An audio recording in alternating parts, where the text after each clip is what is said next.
Hello, my name is Charles Babb. This is Spirituality in Sports.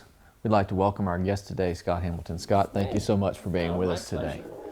Scott, you're an Olympic gold medalist. You're an American icon, and in the views of many, kind of a national treasure. We're concerned about your health.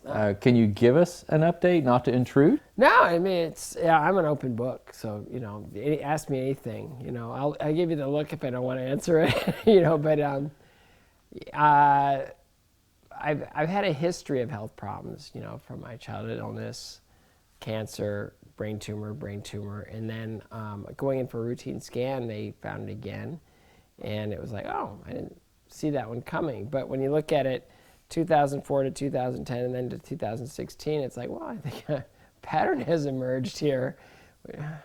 So they scanned it in August, and then they scanned it again in November, and it hadn't grown. And now I go back in about, I guess, a week, and they're going to scan it again. And I honestly believe that it's not going to do anything. I've been so prayerful and that I expect it to be gone.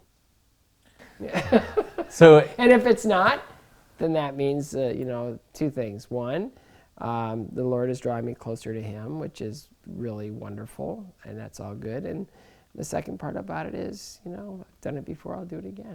you have been diagnosed 3 times now. For some, that would lead them to be bitter. You're a man of faith, outspoken about your faith. For some, they would start to get bitter. Why me, God? I've done this before. I've done my bit for king and country. What causes you to not get upset at God? Why do you say, hey, this is just what happens?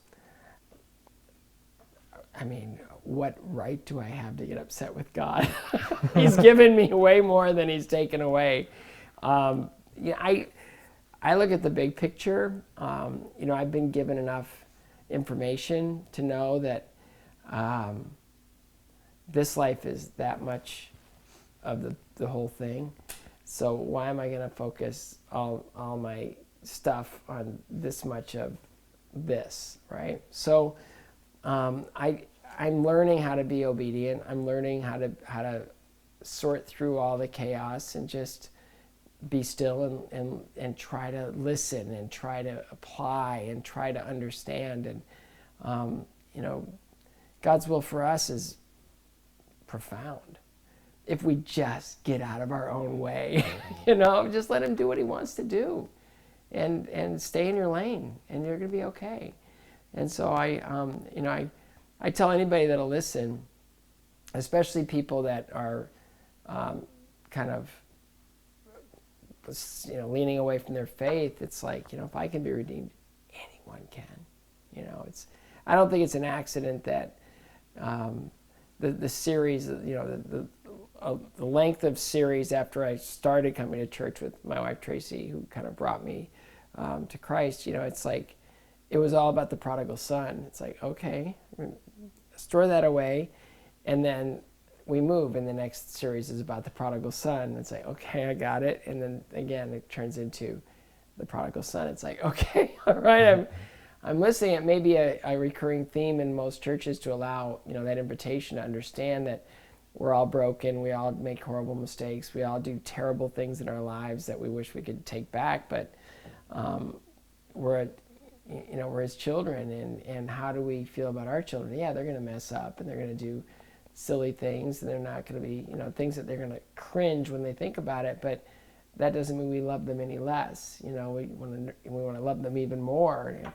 And so I've kind of built that muscle in my psyche of just knowing that I'm His. I'm going to do whatever I can to do as He instructs, and to live my life in a quality way, where living in kind of in this world, or being of this world, that whole kind of push and pull.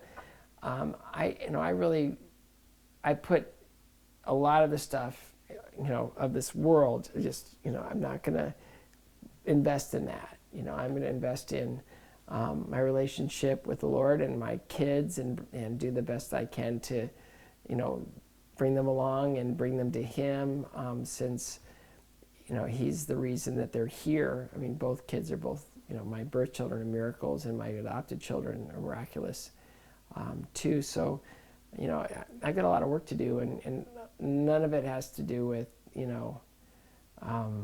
feeling sorry for myself, because, again, it's that big.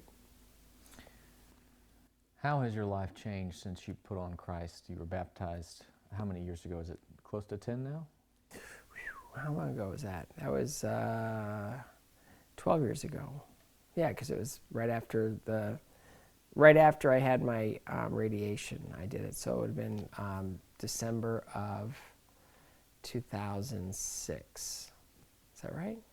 Yeah, December 2006. So, yeah, I just, when I went through the baptism, I just felt lighter. Like I wasn't carrying all that junk around anymore. And every now and then, the stuff starts to pile on again. And it's like, well, who am I? Who am I to hang on to this when I've been forgiven? I'm not that person anymore. Whatever I did in my past, whatever, those sins were, whatever that, my misguided decision making, or, kind of what happened, that's in the past. And I can't change it, but I've been forgiven because I'm not that person anymore. And it's liberating. It really is. It's amazing. But again, I'm a human being, and every now and then I go, oh, man. But then I have to remember, I can't hang on to this stuff because I gave it up.